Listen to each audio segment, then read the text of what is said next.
Mesdames, Messieurs, bienvenue pour cette nouvelle série de conférences intitulées Rendez-vous de crise qui ont été lancées il y a 2 ans, évidemment entraînées par la situation économique et sociale, non seulement de l'Europe, mais du monde. Nous avons décidé cette année de relancer ces moments de réflexion au cours desquels les sciences sociales telles que nous les pratiquons à l'école des hautes études souhaitent venir en quelque sorte éclairer les problèmes contemporains dans lesquels nous sommes tous pris. Le principe de ces rendez-vous de crise est la confrontation donc entre savants, mais aussi d'insérer dans ces débats, dans ces rendez-vous, des personnalités du monde, eh bien, j'allais dire de l'autre monde, qui n'est pas forcément seulement le monde savant. Bref, une école des hautes études qui souhaite s'ouvrir sur le monde tel qu'il va. Cette année, particulièrement, les rendez-vous de crise, donc, qui sont co-organisés par les cercles de formation et les éditions de l'école des hautes études en sciences sociales, cette année, les rendez-vous de crise prennent une tonalité particulière en fonction du lancement prochain, et d'ailleurs, à vrai dire, déjà réalisé, de la campagne présidentielle française. C'est dans cet esprit donc qu'ils ont été pensés comme la contribution des chercheurs et des enseignants de l'école des hautes études au débat qui ne manqueront pas d'avoir lieu pendant cette séquence particulière de la vie politique française. Vous avez devant vous les 6 rencontres qui ont été programmées et dont évidemment le détail figure sur le site de l'école des hautes études en sciences sociales. Mais je crois que nombre d'entre vous ont laissé leurs coordonnées et qu'ils seront vraisemblablement informés de la suite détaillée de ces rendez-vous. Mais enfin, les dates sont là, vous pouvez les noter, elles seront bien celles-ci. Voilà, sans plus attendre, je vais céder la parole à mon collègue Pierre-Cyril Aucoeur, qui a la lourde tâche ce soir d'animer les débats. Et il va, sans plus attendre, présenter les intervenants. Je vous souhaite une bonne soirée. Le titre de cette séance, c'est Banqueroute qui doit payer. Alors, banqueroute, peut-être un peu sensationnaliste jusqu'à présent, et on vous le redira, dans la situation actuelle, ce qui se passe sur les dettes publiques est très loin de la banqueroute. Nous sommes dans le pire des cas, dans des réorganisations volontaires et bien organisées. Donc, ce n'est pas la banqueroute qui se définirait plutôt par une cessation de paiement brutale et une restructuration sous la contrainte et dans l'urgence. Alors, contrainte, il y a quand même un peu. Et on voit bien que ce qui se passe sur les marchés financiers n'est pas sans pousser fortement les gouvernements et les banques à cette réorganisation de la dette. Néanmoins, le vocabulaire est important et donc je pense qu'il faut savoir distinguer les différents stades de difficulté de paiement. Cette banqueroute, elle concerne, nous dit-on, les dettes souveraines européennes.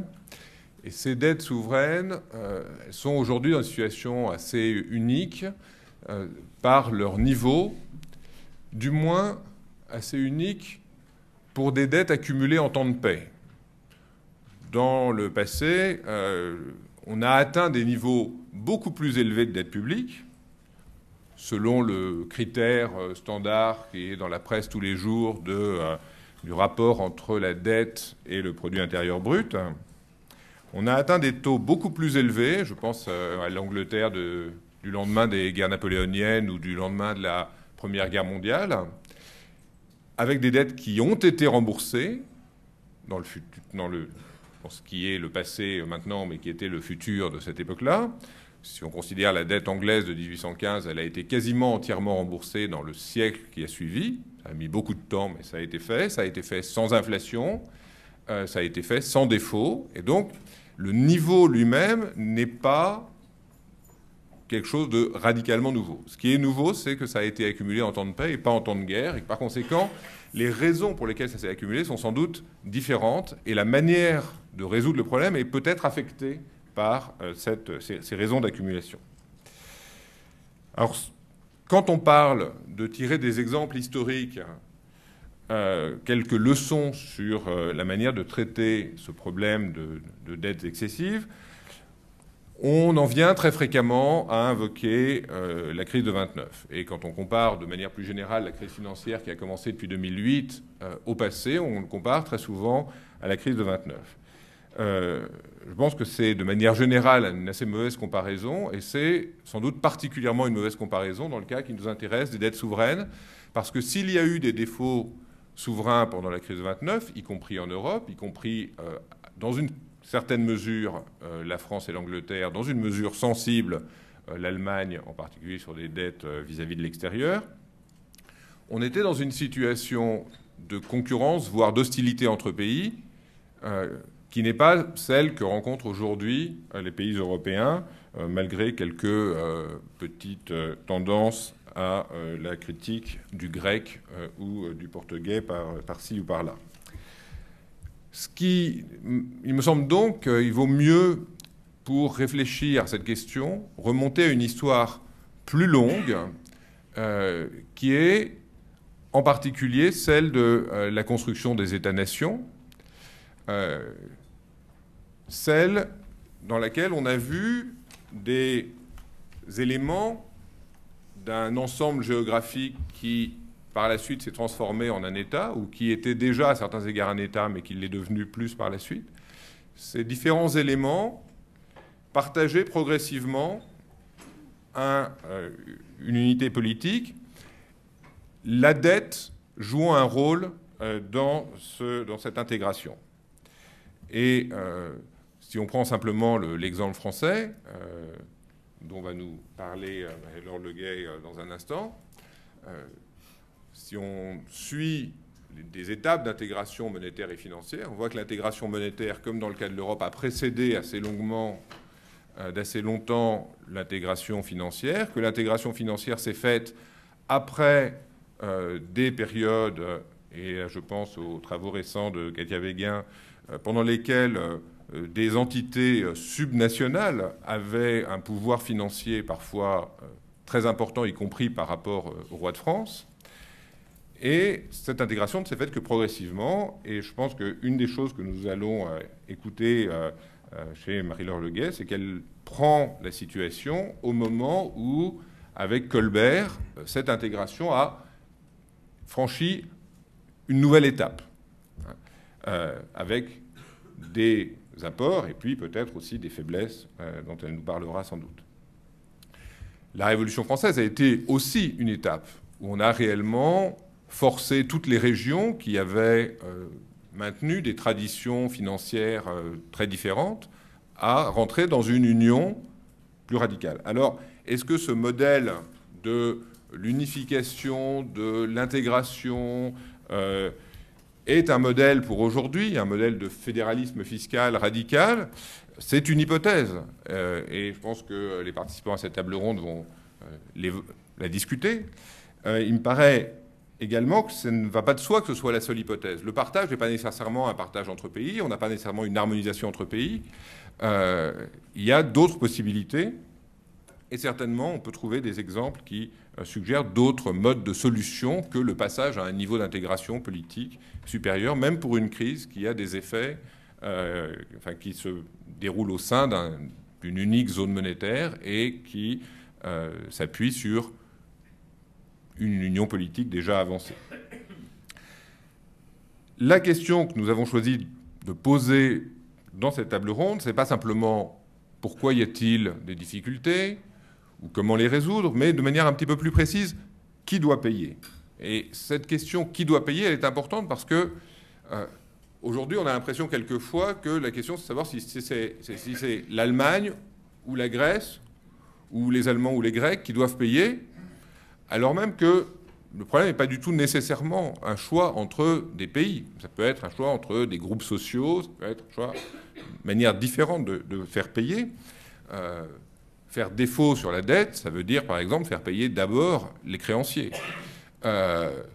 Licencier les fonctionnaires, ça veut dire faire payer d'autres catégories sociales en moyenne que les créanciers, mais catégories sociales qui peut-être peuvent invoquer d'autres types de dettes ou d'autres types de créances vis-à-vis de la société, qui doivent peut-être être mis en rapport avec la dette financière, strictement, qui est celle qui nous occupe en premier lieu. Cette question qui doit payer, elle est donc cruciale, et elle peut se décliner de plusieurs manières. On peut se demander, si on cherche à savoir qui sont les responsables de la crise et qui doivent payer parce qu'ils sont responsables, eh bien, qui est à l'origine de cette crise, qui est responsable de cette crise. Mais une autre manière d'aborder la question de qui doit payer, c'est de savoir cette crise, finalement, qui affecte-t-elle?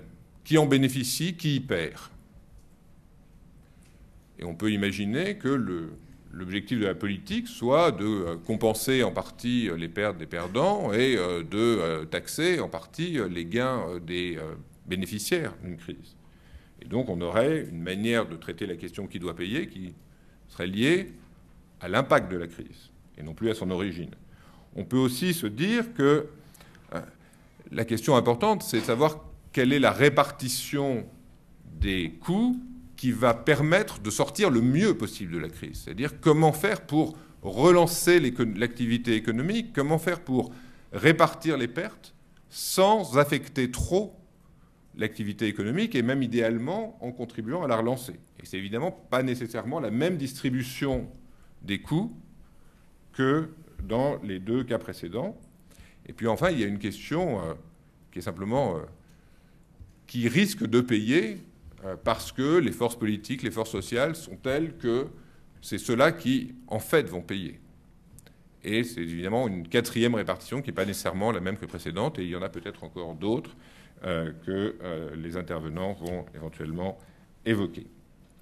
Pour traiter ceci, donc, je vais passer la parole dans l'ordre à Marie-Laure Leguet, qui est professeure à l'Université de Lille 3, qui vient de publier un très beau livre sur la banqueroute de l'État royal aux éditions de l'EHESS, et qui donc va nous expliquer ce qui s'est passé pour que l'État royal arrive à la banqueroute de la Révolution française.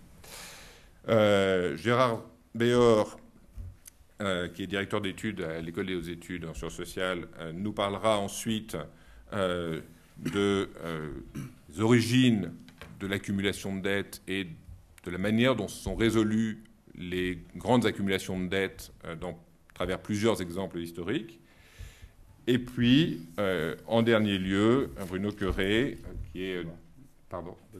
Benoît, excuse-moi, Benoît, qui est directeur adjoint à la Direction générale du Trésor, répondra, nous dira où en est la situation actuelle, peut-être ses origines, peut-être ses solutions, et peut-être si ça lui sert à quelque chose d'écouter des historiens raconter d'autres épisodes.